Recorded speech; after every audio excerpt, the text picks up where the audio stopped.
C'est l'heure de vous informer, mesdames et messieurs, bienvenue à cette session d'information. La République démocratique du Congo n'a pas besoin du triomphalisme pour son développement. Tels sont les propos du ministre honoraire de Mines du gouvernement Ilukamba, Willy Kitobo, qui s'est exprimé sur l'actualité politique. Regardez. Nous sommes en train de faire une politique le plus souvent du plus fort. Hein? Tout le monde veut, quand on est en politique, on dit c'est moi et l'autre ne peut pas faire, etc. Et moi j'ai trouvé qu'avec mon expérience, c'est pas une bonne politique. Hein? Et souvent ça devient des politiques comme on le voit aujourd'hui. Nous avons gagné, c'est nous de l'Union sacrée, les autres n'ont plus rien à dire, n'ont rien à dire. Demain c'est ensemble, les autres ne doivent rien dire. Avant c'était FCC, les autres ne doivent rien dire. Et vous savez, cette politique, où est-ce qu'elle nous a menés aujourd'hui? À un pays qui est toujours comme si on est au point de départ, on ne décolle pas. Un mort et 2 blessés, c'est les bilans enregistrés après bombardement ce vendredi 2 février dans la ville de Goma au nord Kivu. Les forces congolaises accusent les rebelles du 1-23 d'avoir tiré cette bombe à partir de la colline de Kagano.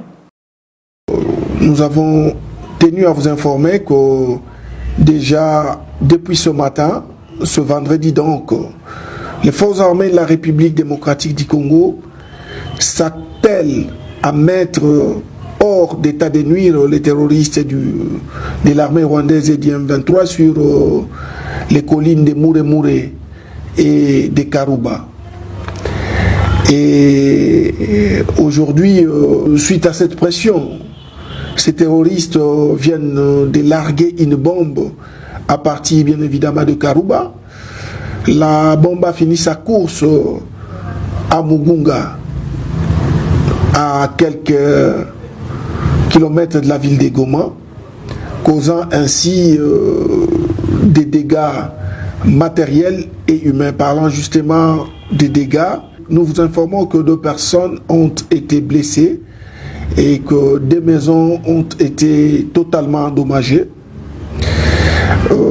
Les 2 personnes blessées sont déjà prises en charge.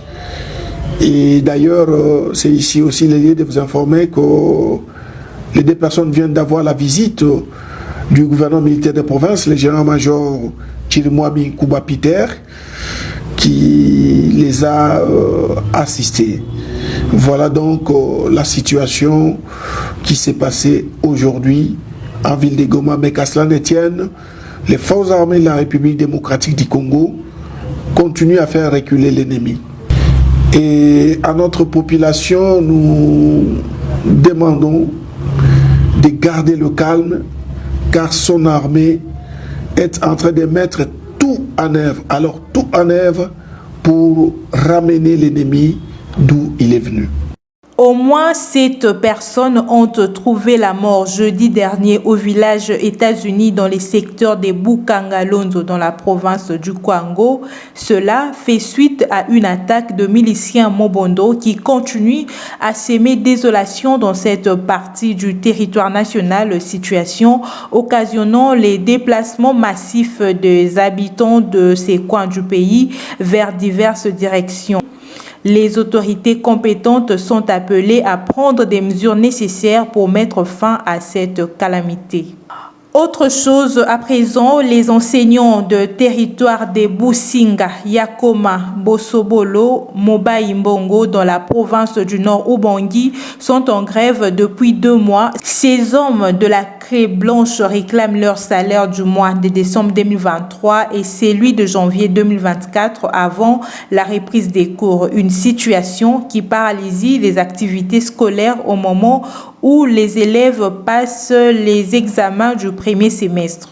Dans les buts de résoudre les difficultés des couples infertiles ou inféconds, la clinique des Anges dont les propriétaires, le Dr Antoine Modia, a inauguré ce vendredi 2 février un centre d'assistance médicale à la procréation permettant d'obtenir une grossesse sans que le futur géniteur ait eu de rapport sexuel. Ce centre accessible à tous est le tout premier créé en République démocratique du Congo après New Médicis Clinique dans des conditions de sécurité et d'efficacité optimales pour un résultat à la hauteur des attentes du couple. À l'occasion du lancement des 50 ans de l'Office congolais de contrôle, le directeur général de cette grande institution publique, Etienne Timanga, a inauguré jeudi dernier le bâtiment administratif de l'agence de Maluku, qui est la toute première accréditée dans les secteurs des contrôles bois à Kinshasa. Fin de cette session d'information. Merci de l'avoir suivi.